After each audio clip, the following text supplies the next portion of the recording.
बिस्मिल्लाहिर्रहमानिर्रहीम। अस्सलाम वालेकुम class 9। I hope all of you are fine और अपनी स्टडीज पर बहुत ज़्यादा फोकस कर रहे होंगे।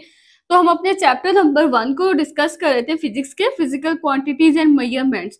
और आज का हमारा टॉपिक है एरर्स इन अ मेजरमेंट। इससे पहले हमने मेजरमेंट के डिफरेंट जो है वो इंस्ट्रूमेंट्स वगैरह को देखा जिनसे हम मेजरमेंट ले सकते हैं। लेंथ मेजरिंग इंस्ट्रूमेंट्स को, मास मेजरिंग को, volume measuring instruments, time measuring. अब हम देखेंगे हमारी मेजरमेंट में एरर्स यानी गलतियां कैसे हो जाती हैं, क्योंकि कोई भी मेजरमेंट जो है ना वो 100% परफेक्ट कभी भी नहीं होती। उसके अंदर एरर्स हमेशा होते ही हैं। लेकिन हम क्या कर सकते हैं, हम ये कर सकते हैं कि हम उन एरर्स को कम से कम करें, जितना पॉसिबल हो उतना कम करें। अब ये एरर्स आ कैसे सकते हैं? 3 टाइप्स के हमारे पास एरर्स होते हैं। ह्यूमन एरर्स, जो कि इंसान की, ह्यूमन की, पर्सन की जो है वो गलती की वजह से होते हैं। यानी उसने रीडिंग ली गलत तरीके से, उसने जो है वो उसको ठीक तरीके से देखा नहीं, या फिर जिस तरह स्केल से हम रीडिंग लेते हैं तो जो हमारा रीडिंग का पॉइंट होता है ये, तो हमने अपने आई लेवल को एग्जैक्ट इस पॉइंट के ऊपर रखना होता है ना। तो या तो इस जगह से रीडिंग ली या यहाँ से रीडिंग ली, तो इस इधर से भी रॉन्ग आएगी, इधर से भी रॉन्ग आएगी। या फिर ये जो वाटर का मेनिस्कस लेवल है, तो यहाँ पे आई लेवल को रख के हम जो है वो वॉल्यूम मेजर करते हैं। लेकिन अगर ऊपर से देखेंगे या फिर नीचे से देखेंगे, दोनों जगह से गलत रीडिंग आएगी। तो इस तरह से जो ह्यूमन एरर्स होते हैं उनकी वजह से भी एरर आ जाते हैं। उसके अलावा हमारे पास जो सेकंड टाइप है एरर की, वो है सिस्टमैटिक एरर। यानी सिस्टम में ही एरर हो, निजाम में ही। जैसे हमारा जो इंस्ट्रूमेंट है उसके अंदर जीरो एरर प्रेजेंट है, या उसकी कैलिब्रेशन गलत हुई, उसको सेट ठीक तरीके से नहीं किया गया, तो उसमें वो पहले से एरर प्रेजेंट है। फिर हम जितनी भी रीडिंग्स लेंगे उनके अंदर वो सेम तरह का एरर आता जाएगा, तो उसको कहते हैं सिस्टमैटिक एरर। जो कंसिस्टेंट हो, जो लगातार एक ही तरह का एरर हर मेजरमेंट में आ रहा हो, क्योंकि इंस्ट्रूमेंट के अंदर गलती है। अच्छा, रैंडम एरर क्या होता है? रैंडम एरर होता है जो कि बिल्कुल रैंडम है, जिसके हमें रीजन नहीं पता, जो अनप्रिडिक्टेबल है, जिसको हम नहीं जानते कि ये क्यों हुआ एरर। अब ये कैसे हो सकता है? इन्वायरमेंट के चेंजिंग की वजह से। जहां पे इंस्ट्रूमेंट पड़ा है, जहां पे मेजरमेंट ली जा रही है, वहां पे इन्वायरमेंट मुसलसल चेंज हो रहा है, जिसकी वजह से इंस्ट्रूमेंट पे इफेक्ट पड़ रहा है। इस तरह का जो एरर होते हैं उसको कहते हैं रैंडम एरर। उसमें जो हम मेजरमेंट्स ले रहे होते हैं ना, वो मुसलसल जो है वो चेंज आ रही होती है। यानी 12.1 उसी चीज की हम मेजरमेंट ले रहे हैं, उसी चीज की रीडिंग ले रहे हैं। फॉर एग्जाम्पल किसी चीज की लेंथ मेजर कर रहे हैं, 12.1 आई, उसी वक्त हमने दोबारा की 12.2 आई, फिर की 12.3 आ गई, फिर की 12.1 दोबारा आ गई। इस तरह करके रीडिंग जो है ना उसमें थोड़ा थोड़ा चेंज मुसलसल आता रहेगा, तो उसको कहते हैं रैंडम एरर। उसको सॉल्व करने का क्या तरीका होता है कि हम जो है वो डिफरेंट रीडिंग्स लेते हैं और उनका एवरेज निकाल लेते हैं। तो हम इस तरह से रैंडम एरर को कम कर सकते हैं। उसके बाद है अनसर्टेनिटी इन अ मेजरमेंट। यानी जो एरर्स आएंगे उनकी वजह से मेजरमेंट के अंदर क्या आ जाता है? डाउट आ जाता है, अनसर्टेनिटी आ जाती है, गैर यकीनी आ जाती है। अब वो कैसे आती है, ये सब कुछ अभी हम अपनी बुक से इन टॉपिक्स को डिटेल से पढ़ते हैं और समझते हैं। तो आप सब भी अपनी अपनी बुक्स ओपन कर ले, हम अपना टॉपिक पढ़ते हैं बुक से।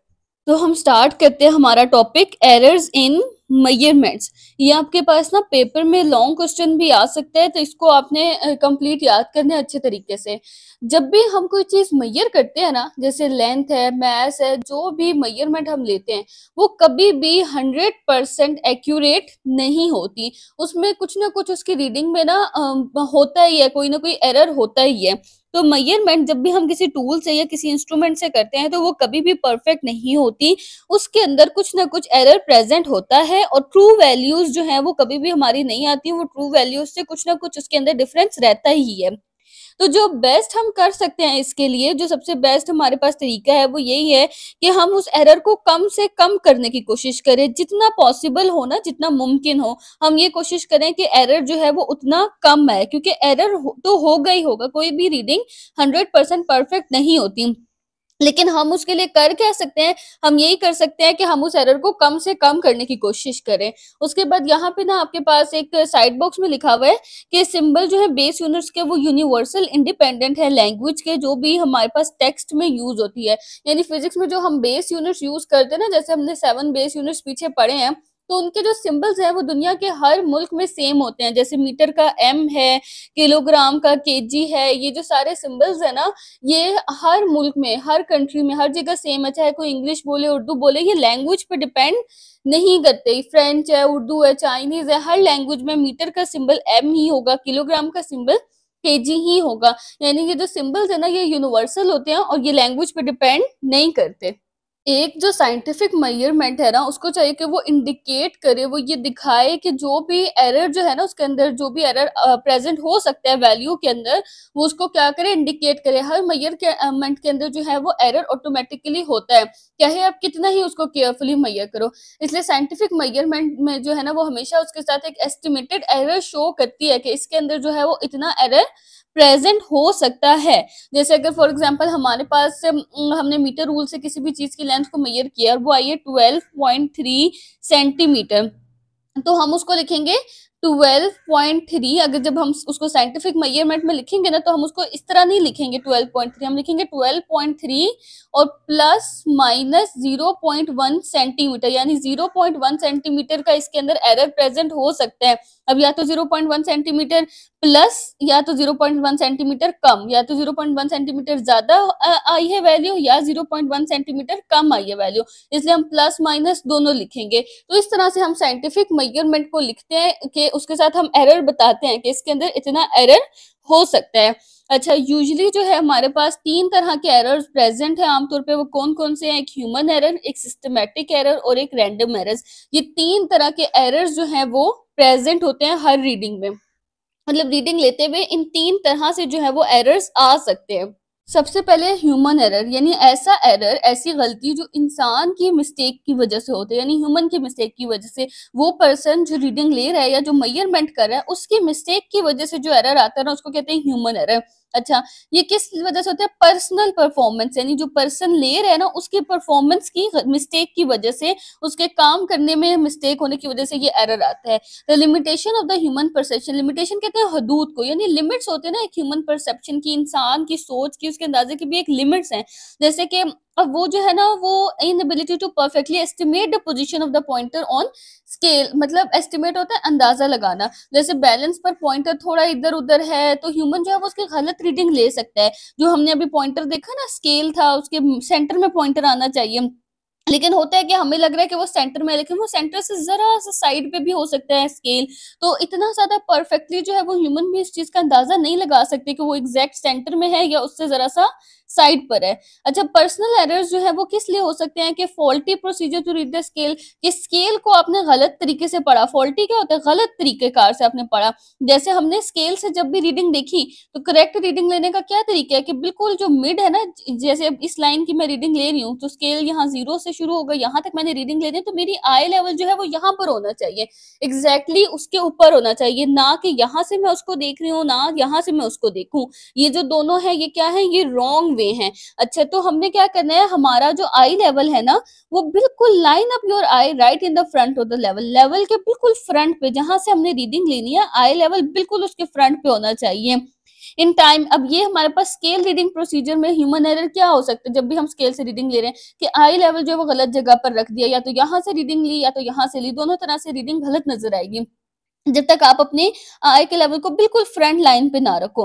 उसके अलावा टाइमिंग एक्सपेरिमेंट्स, यानी जब स्टॉप वॉच से किसी भी चीज को हम ड्यूरेशन को मेजर कर रहे होते हैं, तो एक हमने देखा ना कि एक क्लिक दबाने से स्टॉप वॉच स्टार्ट हो जाती है, दूसरे क्लिक से वो स्टॉप हो जाती है। लेकिन हो सकता है कि जो इंसान जो है वो स्टॉप वॉच को स्टार्ट या स्टॉप कर रहा है, उसने उसको स्टार्ट करने में या तो देर कर दी या जल्दी शुरू कर दिया। होता है ना कि अगर मतलब अक्सर कोई भी काम शुरू हो गया और उसने उसके 1 या 2 सेकंड्स का बीच में गैप आ गया, या फिर स्टॉप वॉच को रोकने में बीच में कुछ सेकंड्स का गैप आ गया, तो फिर उस रीडिंग में भी एरर होगा। वो रीडिंग भी परफेक्टली ठीक नहीं होगी। स्टॉप वॉच की रीडिंग, उसके अंदर 2 या 3 सेकंड्स का एरर आएगा। तो ह्यूमन एरर को हम कैसे रिड्यूस कर सकते हैं? ह्यूमन एरर को हम रिड्यूस कर सकते हैं बाय इंश्योरिंग प्रॉपर ट्रेनिंग, कि एक तो प्रॉपर ट्रेनिंग होनी चाहिए, प्रैक्टिस से, ट्रेनिंग से, प्रॉपर सही टेक्निक्स को यूज करते हुए और प्रोसीजर्स को यूज करते हुए, सही तरीके कार को यूज करते हुए। किस चीज का? कि इंस्ट्रूमेंट को हैंडल करने का। हमने जो भी इंस्ट्रूमेंट्स अभी तक रीड किए हैं, उनमें हमने देखा ना कि इंस्ट्रूमेंट, पहले हम इंस्ट्रूमेंट को सेट करके रखते हैं। जब भी रीडिंग लेने से पहले फिजिकल बैलेंस को भी हमने सेट किया। हर इंस्ट्रूमेंट को जब हमने मेजरिंग सिलेंडर को रखा, बिल्कुल हॉरिजॉन्टल प्लेस पे पड़ा होना चाहिए, सीधा पड़ा होना चाहिए। तो इंस्ट्रूमेंट को हैंडल करने का और उसको सेट करने का एक प्रोसीजर होता है। तो उस ह्यूमन को जो कि उस इंस्ट्रूमेंट के साथ काम करे उसके पास उसकी प्रॉपर ट्रेनिंग होनी चाहिए और उसको उसकी टेक्निक्स का पता होना चाहिए। और उसके अलावा इन्वायरमेंटल डिस्ट्रैक्शंस भी आ सकती हैं, यानी डिस्ट्रैक्शन क्या होता है, खलल आ जाना कोई भी किस तरह से, जैसे अगर लाइट कम है या फिर कोई अचानक से आवाज या किसी डिस्टरबेंस की वजह से फोकस कम हो गया तो उसकी वजह से भी मिस्टेक हो जाती है।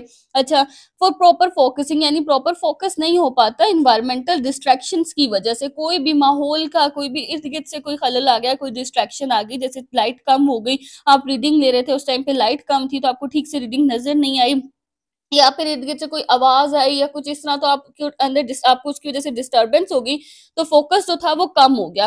तो बेस्ट वे क्या है इसके लिए, जो इसको करेक्शन का जो हमारे पास बेस्ट वे है वो ये है, जो बेहतरीन तरीका है कि हम ऑटोमेटेड या डिजिटल इंस्ट्रूमेंट्स को यूज़ करें।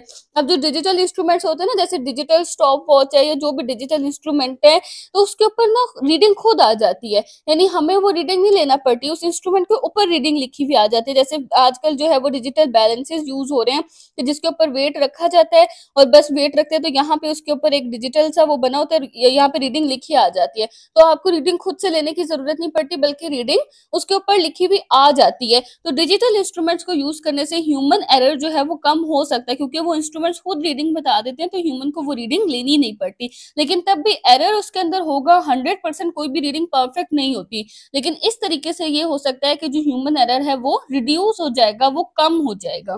दूसरी टाइप जो है वो है सिस्टमैटिक एरर। सिस्टम किसको कहते हैं? निज़ाम को। यानी कि जो निज़ाम में ही जो मिस्टेक्स हों, जो एरर्स हों, जो गलतियाँ हों, उसको कहते हैं सिस्टमैटिक एरर्स। वो एरर्स, ये एरर्स जो है ना वो हर मेजरमेंट में एक ही तरह से रिपीट होते रहते हैं। फॉर एग्जाम्पल, अगर इंस्ट्रूमेंट के अंदर ही कोई मिस्टेक है, शुरू में इंस्ट्रूमेंट को जब हम सेट कर रहे हैं, जैसे कि जो फिजिकल बैलेंसेस थे उसको शुरू में सेट करना होता था, उसकी प्लम लाइन को और उसके जो है वो पैंस को, और नीचे से उसको बिल्कुल हॉरिजॉन्टल सरफेस पर रखना है, उसकी बीम को एडजस्ट करना है, उसके स्केल को एडजस्ट करना है। शुरू में कितनी सारी उसकी कैलिब्रेशन है ना, एडजस्टमेंट है पूरी की पूरी उसके हमने उसको सही करके रखना है। लेकिन अगर शुरू के अंदर ही उसको हमने गलत तरीके से एडजस्ट करके रख दिया तो उसके बाद जितनी भी रीडिंग्स आएंगी, यानी उसको शुरू में सेट ही गलत किया गया, उसकी कैलिब्रेशन ही गलत की गई, तो जितनी भी उसके बाद हम रीडिंग्स लेंगे उन रीडिंग्स के अंदर जो है वो बार बार जो है वो एक ही तरह का एरर रिपीट होता जाएगा, क्योंकि वो जो भी स्टार्ट में हमारे पास उसके अंदर एरर आ गया, अब आगे वो हर रीडिंग के अंदर आएगा, तो उसको हम कहते हैं सिस्टमैटिक एरर, यानी निजाम में ही वो मिस्टेक आ गई है शुरू में। तो they refer to an effect that influence, जो असर अंदाज होता है सारी की सारी मेजरमेंट्स पर, एक पर्टिकुलर मेजरमेंट की खास तौर पे। जैसे कि हमारे पास एक पर्टिकुलर मेजरमेंट ले रहे हैं ना, वेट ले रहे हैं या फिर हम लेंथ ले रहे हैं, एक पर्टिकुलर एक मखसूस मेजरमेंट ले रहे हैं, उस पे जो है उसकी सारी मेजरमेंट्स पर इक्वली जो है वो असर अंदाज होता जाएगा। सिस्टमैटिक एरर जो है वो ऐसा एरर है जो एक खास मेजरमेंट, जैसे किसी भी चीज की वेट की, लेंथ की, उसकी सारी मेजरमेंट्स के ऊपर इक्वली बराबर जो है वो असर आए उसके ऊपर। जैसे ह्यूमन एरर है, वो हो सकता है कि किसी में हमने गलत देखा, किसी में सही देख लिया, तो वो इक्वल नहीं होता। लेकिन सिस्टमेटिक एरर जो है, जो सिस्टम के अंदर ही मिस्टेक है, वो फिर सबके अंदर इक्वली रिपीट होता रहता है। अच्छा, कि अगर हमारे पास वेट जो है वो 0.5 kg जो है वो कम आ रहा है, तो फिर हम जितनी भी मेजरमेंट्स लेंगे उसके अंदर वेट 0.5 kg कम ही आएगा। एक कंसिस्टेंस डिफरेंस, कंसिस्टेंस क्या होता है? लगातार मुसलसल एक जैसा डिफरेंस जो है वो रीडिंग के अंदर आता जाता है, और ये एक डेफिनेट एक फिक्स्ड रूल के अकॉर्डिंग होता है। अच्छा, अब ये किस किस रीजंस की वजह से हो सकता है, इसकी रीजंस हमें बताई हुई है। इसकी रीजंस जो है वो क्या हो सकते हैं कि इंस्ट्रूमेंट के अंदर जो है वो जीरो एरर हो सकता है। फॉर एग्जांपल, वर्नियर कैलिपर है, स्क्रू गेज है, उसके अंदर जो है वो जीरो एरर था, जो कि हमने शुरू में नहीं देखा। जब रीडिंग लेने से पहले हमने जब जीरो एरर पढ़ा तो हमने यही कहा ना कि हम जब भी इंस्ट्रूमेंट से मेजरमेंट लेते हैं तो पहले हम उसके जीरो एरर को चेक करते हैं, और उसको फाइंड आउट करके हम जो है वो साइड पे रख लेते हैं कि ये जो है ये जीरो एरर है। हमें पता होता है कि एंड पे हमने इसको बीच में से प्लस करना है या एंड पे हमने इसको बीच में से माइनस करना है, वो भी हमने सारा पढ़ा हुआ है। अच्छा, फिर हम रीडिंग लेते हैं और उस रीडिंग में से अपने जीरो एरर को प्लस माइनस करके अपनी रीडिंग की करेक्शन कर लेते हैं। लेकिन अगर इंस्ट्रूमेंट के अंदर जीरो एरर था और हमने चेक ही नहीं किया कि उसके अंदर जीरो एरर है, तो फिर हम रीडिंग लेते जाएंगे तो हमारी सारी रीडिंग्स जो है वो गलत आती जाएंगी। अच्छा, और वो गलती जो है वो इक्वली होगी, क्योंकि जीरो एरर जो था वो फॉर एग्जाम्पल जो है उसके अंदर हमने 0.1 जो है वो मिलीमीटर ऐड करना था एंड पे, और सब में हमने वो ऐड नहीं किया, तो हर रीडिंग जो है वो 0.1 मिलीमीटर कम आती जाएगी, तो इक्वल एरर जो है वो हर रीडिंग के अंदर आता जाएगा। पुअर कैलिब्रेशन हमने देख लिया कि हमने इंस्ट्रूमेंट को शुरू में एडजस्ट गलत किया, या फिर उसके ऊपर जो मार्किंग्स हमने करनी थी इंस्ट्रूमेंट के ऊपर वो ही शुरू में गलत कर दी, तो फिर हर रीडिंग के अंदर जो है वो एरर रिपीट होता जाएगा। अब इस तरह के एरर को हम किस तरह से रिड्यूस कर सकते हैं कि अगर हमें अपने इंस्ट्रूमेंट पे जो है वो शक हो रहा है कि हमारी रीडिंग में मिस्टेक आ रही है, तो फिर हम क्या करेंगे, अपने इंस्ट्रूमेंट को कंपेयर करेंगे, उसका मुआवजा करेंगे किसके साथ, किसी ऐसे इंस्ट्रूमेंट के साथ जो हमें पता है कि इसकी रीडिंग जो है वो एक्यूरेट है, सही है, यानी ज्यादा एक्यूरेट है ना, परफेक्ट तो कोई भी इंस्ट्रूमेंट नहीं है, लेकिन हमें ये पता है कि इसकी रीडिंग्स जो है वो ज्यादा एक्यूरेट है, वो सही आती हैं। तो फिर हम अपने जैसे एक और वर्नियर कैलिपर है, हमें पता है कि इसके अंदर कोई जीरो एरर नहीं है, इसकी रीडिंग सही आती है, तो हम क्या करेंगे, अपनी रीडिंग को एक ही, जैसे एक ही बॉल है, उसकी उसकी हम लेंथ लेंगे अपने वाले वर्नियर कैलिपर से और फिर उस एक्यूरेट वाले वर्नियर कैलिपर से, और फिर हम अपनी रीडिंग्स को कंपेयर करेंगे, तो हमें अंदाजा हो जाएगा कि हमारे जो रीडिंग है उसमें कितना डिफरेंस आ रहा है, और फिर हम अपना करेक्शन फैक्टर यानी उसको करेक्ट जो हम करेंगे करेक्शन फैक्टर वो उसके ऊपर अप्लाई कर सकते हैं। नेक्स्ट हमारे पास जो है ना थर्ड टाइप, वो आती है रैंडम एरर्स की। रैंडम एरर्स क्या होते हैं, इत्तेफाकी गलतियां। रैंडम रैंडम क्या होता है, इत्तेफाक से ऐसी मिस्टेक जो इत्तेफाक से हो जाए, जिनके बारे में हमें पता नहीं है कि ये क्यों हुई, ना ये इंस्ट्रूमेंट की कोई मिस्टेक है, ना ये कोई ह्यूमन एरर है, बस ऐसी मिस्टेक जो कि रैंडम हो जाए, जो कि इत्तेफाक से हो जाए, अचानक से हो जाए, कोई भी अचानक से कोई चेंज आ गया, कोई टेम्परेचर में चेंज आ गया, कोई इन्वायरमेंट में चेंज आ गया, अचानक से कोई भी चेंज आ गया और उसकी वजह से वो मिस्टेक हो जाए, तो उसको क्या कहते हैं, रैंडम एरर कहते हैं।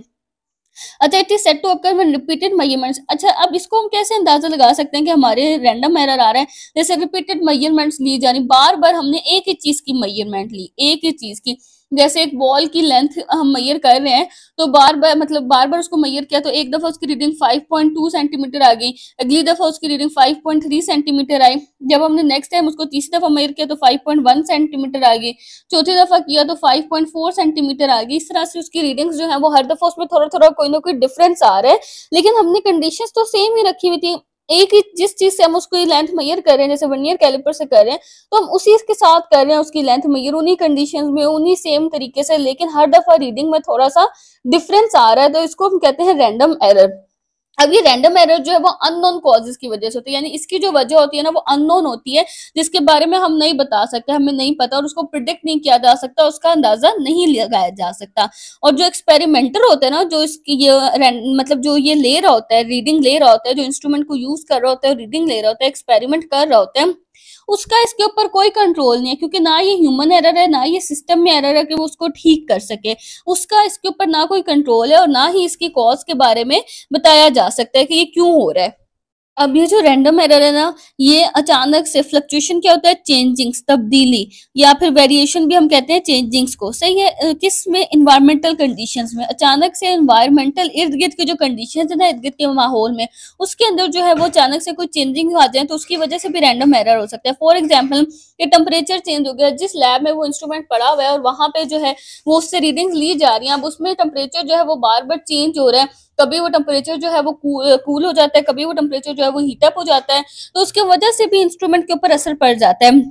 अब जो रीडिंग ले रहा है, जब वो ले रहा है तो मतलब वो तो डिफरेंट रीडिंग्स लेता जाएगा ना, लेकिन बीच में टेम्परेचर चेंज हो रहा है, तो रीडिंग जो है वो डिफरेंट आती जाएगी, प्रेशर जो है वो चेंज हो रहा है इंस्ट्रूमेंट का, या फिर ह्यूमिडिटी, ह्यूमिडिटी क्या होता है, नमी, या वोल्टेज, कोई ऐसा इंस्ट्रूमेंट है जो इलेक्ट्रिसिटी पर डिपेंड करता है, तो उसमें जो इलेक्ट्रिसिटी का वोल्टेज है वो बार बार चेंज हो रहा है, कभी जो है वो वोल्टेज कम बढ़ जाता है, कभी कम हो जाता है, तो भी रीडिंग में क्या आ जाएगा, फर्क आ जाएगा। अब जो रैंडम एरर है ना, उसको रिड्यूस कैसे किया जा सकता है, उसको कम कैसे किया जा सकता है, हम क्या करेंगे, हम जो है वो मल्टीपल रीडिंग्स लेंगे, ढेर सारी जो है वो एक ही चीज की हम क्या लेंगे, रीडिंग्स लेंगे, और फिर उसका मीन यानी उसकी दरमियानी वैल्यू हम निकाल लेंगे, उसका एवरेज निकाल लेंगे। फॉर एग्जाम्पल, अभी हमने ऊपर देखा ना कि एक बॉल की हमारे पास जो रीडिंग्स आई हैं वो क्या आई, हमने 4 उसकी रीडिंग्स ली, 4 5 उससे ज्यादा जितनी भी रीडिंग्स हम उससे ले सकते हैं, और फिर हम उसका ना एक एवरेज निकाल लेंगे। अब हमने एक बॉल की रीडिंग ली, 5.2 आई, एक दफा 5.3 आई, एक दफा 5.1 आई, एक दफा 5.4 आई, 4 दफा हमने उसकी रीडिंग ली।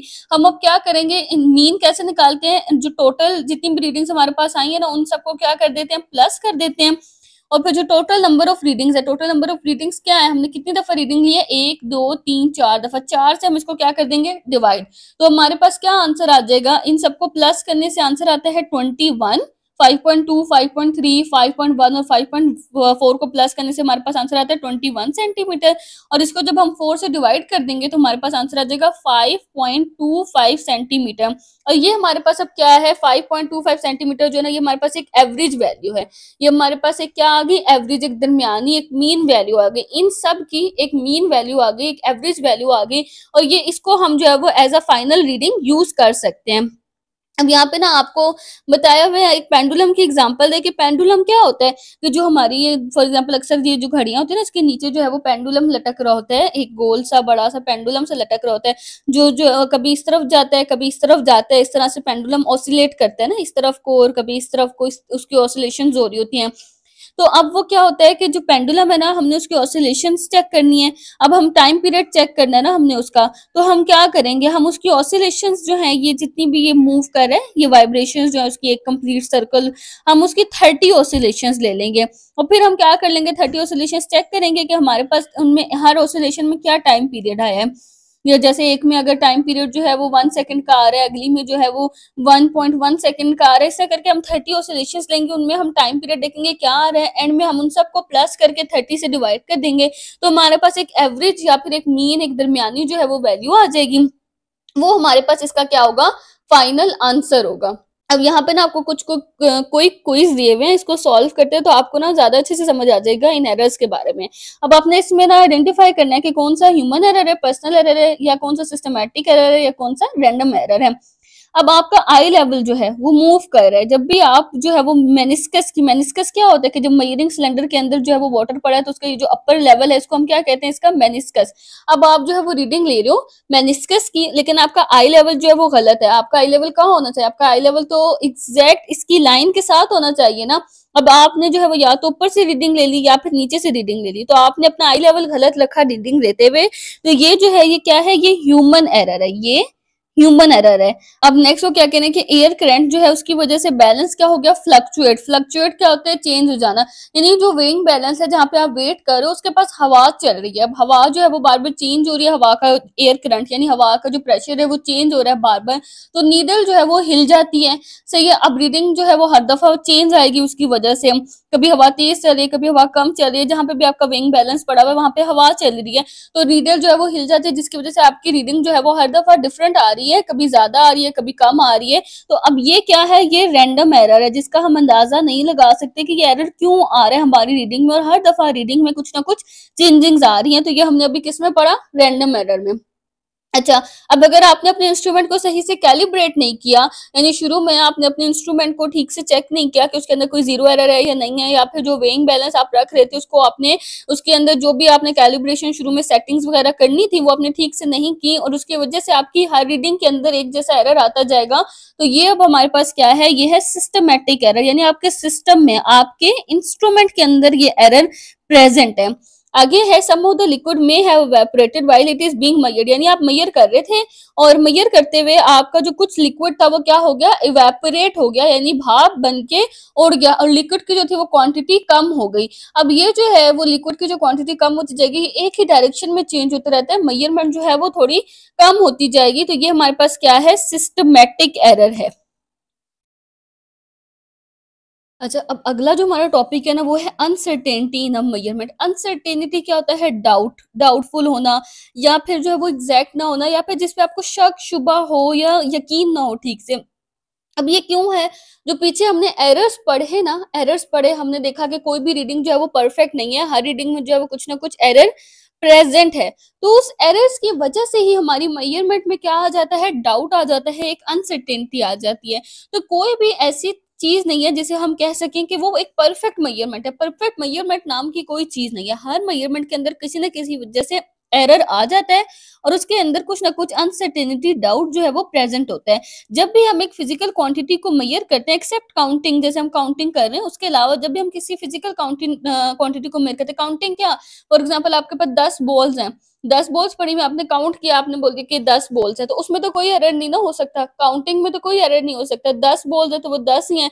लेकिन जब हम किसी चीज को मेजर कर रहे होते हैं, जैसे कि मैं इस लाइन की लेंथ को मेजर कर रही हूँ, या मैं इस पॉइंटर की, इस पेन की लेंथ को मेजर कर रही हूँ। इस तरह से जब मैं किसी चीज़ को मेजर करूँगी ना, तो उसके अंदर इनेविटेबली, यानी इनेविटेबली होते हैं नागुज़ीर तौर पर, जिसे हम रिजेक्ट नहीं कर सकते, जिसे हम अवॉइड नहीं कर सकते, कुछ ना कुछ अनसर्टेनिटी जो है वो उसकी वैल्यू में प्रेज़ेंट होती है इंस्ट्रूमेंट की वजह से।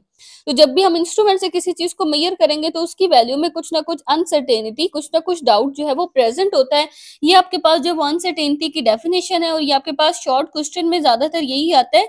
तो आपने बस इसकी डेफिनेशन याद करनी है, और उसके अलावा नीचे 1-2 पॉइंट्स बताऊँगी वो याद करने हैं। ये आपने सारा याद नहीं करना। पिछला जो टॉपिक था वो लॉन्ग क्वेश्चन के लिए इम्पोर्टेंट था, तो उसमें फिर मैंने आपको बताया कि आपने उसको याद करना है। लेकिन ये इसमें आपका लॉन्ग क्वेश्चन नहीं आता, ये सारा आपको याद करने की ज़रूरत नहीं है। एक एग्ज़ाम्पल दी हुई है जो मैं आपको समझा देती हूँ। अच्छा, वो कह रहे हैं कि अनसर्टेनिटी जो है ना वो काफ़ी सारे रीज़न्स की वज़ह से हो सकती है।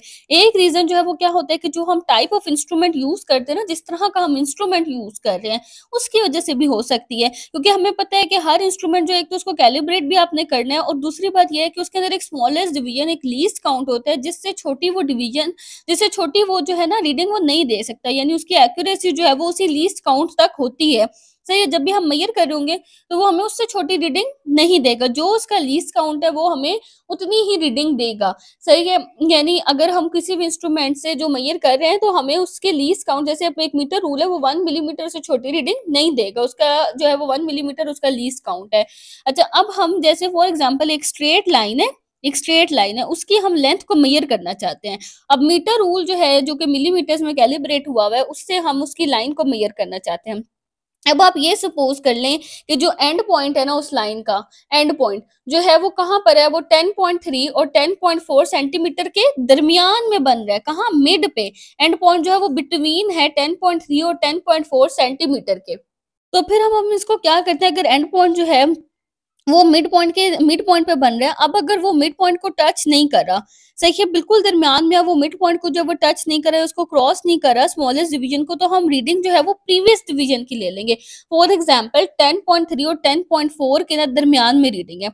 अब अगर वो 10.3 के करीब है, तो हम 10.3 ले लेंगे रीडिंग, मिड पॉइंट से ज़रा-सा पीछे है, तो हम क्या लेंगे, पिछले वाली रीडिंग लेंगे। और अगर वो मिड पॉइंट से ज़रा-सा आगे है, अगर वो मिड पॉइंट से उसकी लाइन जो है वो ज़रा-सा आगे है, या मिड पॉइंट को टच कर रही है, या उसको क्रॉस कर रही है, तो फिर हम अगली डिवीजन वाली अगली रीडिंग लेंगे। जैसे कि अगर वो मिड पॉइंट से ज़रा-सा आगे है, या इसको टच कर रही है, तो फिर हम 10.4 वाली रीडिंग लेंगे। लेकिन इस तरह से इसके अंदर जो है वो अनसर्टेनिटी फिर भी इस रीडिंग के अंदर बच जाएगी, और वो कितनी अनसर्टेनिटी होगी, 0.05 सेंटीमीटर की, और उसके साथ क्या लिखा हुआ है, प्लस माइनस, यानी या तो 0.05 सेंटीमीटर ज्यादा हो सकते हैं, या फिर 0.05 सेंटीमीटर कम हो सकती है। जैसे कि ये एक मीटर रूल है, और इससे मैं रीडिंग ले रही थी लेंथ की। अब जो मेरी लेंथ आई ना, वो 10.3 और 10.4 सेंटीमीटर के कहाँ आई, दरमियान में। 10.3 और 10.4 के दरमियान में आ गई रीडिंग यहाँ पे। अब मेरे पास तो कोई ऐसा तरीका नहीं है ना कि मैं इनके दरमियान की रीडिंग दे सकूँ, या तो मुझे 10.3 सेंटीमीटर लिखना है रीडिंग, या 10.4 सेंटीमीटर लिखना है। मैं इनके सेंटर की तो कोई बात नहीं लिख सकती ना, तो अब मैं फिर क्या करूँगी कि मैं जो है वो देखूँगी कि ये जो है इसके सेंटर में, अगर वो मिड पॉइंट से ज़रा-सा पीछे की तरफ है, तो मैं जो है वो 10.3 की रीडिंग दे दूँगी, यानी प्रीवियस रीडिंग दे दूँगी।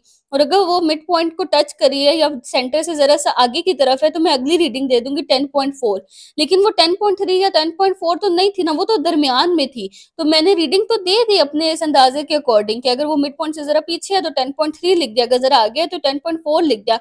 लेकिन उसके अंदर अनसर्टेनिटी उस रीडिंग के अंदर रही, और वो कितनी थी, वो 0.05 सेंटीमीटर की अनसर्टेनिटी उस रीडिंग में प्रेजेंट थी, डाउट उस रीडिंग में प्रेजेंट था। अच्छा, यहाँ पे साइड बॉक्स में आपको बताया हुआ है कि जो मॉडर्न इंस्ट्रूमेंट्स होते हैं ना, जो मॉडर्न मेजरिंग इंस्ट्रूमेंट्स होते हैं, जो हमारी नज़र में तो बड़े एक्यूरेट होते हैं, लेकिन उनके अंदर भी अनसर्टेनिटी जो है ना वो प्रेजेंट होती है। इन मॉडर्न में जैसे डिजिटल स्टॉप वॉच है, या डिजिटल वेट बैलेंस है, उनके अंदर भी अनसर्टेनिटी प्रेजेंट होती है, जो कि उनके ना लास्ट डिजिट, यानी कि फॉर एग्जाम्पल 0.001 इतनी लंबी ये मेजरमेंट है, तो उनका जो लास्ट डिजिट है ना, उसके अंदर कुछ ना कुछ अनसर्टेनिटी प्रेजेंट होती है। अच्छा, अब आगे ये भी ना एक बात इम्पोर्टेंट है ये वाली, कि वो कह रहे हैं कि जो अनसर्टेनिटी है ना स्मॉल लेंथ्स में, यानी जो बहुत छोटी लेंथ्स होती हैं, जैसे किसी वायर का आप डायमीटर मेजर कर रहे हो, या कोई बहुत छोटा इंटरवल ऑफ टाइम, बहुत जरा सा इंटरवल ऑफ टाइम मेजर कर रहे हो। एक तो होती है ना थोड़ी ज्यादा ड्यूरेशन, एक होता है बिल्कुल जरा सी किसी चीज की आप ड्यूरेशन मेजर कर रहे हो, या किसी वायर का डायमीटर, जो बहुत छोटी रीडिंग्स होती हैं आप ले रहे हो। तो अब उनके अंदर जो अनसर्टेनिटी है ना उसको रिड्यूस करने के लिए क्या किया जा सकता है कि आप मल्टीपल रीडिंग्स लो, जैसे हमने पीछे देखा ना सिस्टमेटिक एरर में कि हम काफी सारी रीडिंग्स ली थी, फिर उनको प्लस किया था, उनका एवरेज निकाल लिया था ना, जैसे मैथ में भी एवरेज निकालते हैं। तो हम क्या करेंगे, काफी सारी रीडिंग्स लेंगे, फिर उनको प्लस कर देंगे और जो टोटल नंबर ऑफ रीडिंग्स है उससे डिवाइड कर देंगे। फॉर एग्जाम्पल 6 या 7 मैंने रीडिंग्स ली हैं, डायमीटर ऑफ वायर की 7 रीडिंग्स ली, उन 7 की 7 रीडिंग्स को मैं प्लस कर दूंगी और फिर एंड पे मैं उसको 7 से क्या कर दूंगी, डिवाइड कर दूंगी। तो जो आंसर आएगा वो एक एवरेज वैल्यू होगी और वो जो है वो ज्यादा एक्यूरेट आंसर होगा, यानी ज्यादा फाइनल आंसर के करीब आंसर होगा। अच्छा, अब जैसे यहाँ पे उन्होंने एक एग्जाम्पल वही ऑसिलेशन वाली दी हुई है सिंपल पेंडुलम की, जो हमने पीछे डिस्कस की थी कि हम उसकी 30 ऑसिलेशन लेंगे, फिर उसकी हम एवरेज निकाल लेंगे तो हमारे पास एक ज्यादा एक्यूरेट आंसर आ जाएगा। उसके अलावा जो अनसर्टेनिटी है या फिर एक्यूरेसी जो है, जो डाउट है हमारी इंस्ट्रूमेंट के अंदर, उसकी क्वांटिटी के अंदर जो है, मेजरमेंट के अंदर, तो हम उसको किस तरह से कर सकते हैं, हम उसको सिग्निफिकेंट फिगर्स के थ्रू जो है वो इंडिकेट किया जा सकता है। अब सिग्निफिकेंट फिगर्स क्या होते हैं ये हम अपने नेक्स्ट लेक्चर में डिस्कस करेंगे। तो ये था हमारा आज का लेक्चर। मुझे उम्मीद है कि आपके कॉन्सेप्ट्स क्लियर हो गए होंगे। अगर कोई कंफ्यूजन हो तो कमेंट्स में आप पूछ सकते हैं, और अगर लेक्चर पसंद आया तो लाइक शेयर एंड सब्सक्राइब जरूर किया करें ताकि आपको अगले लेक्चर्स की अपडेट्स मिलती रहें।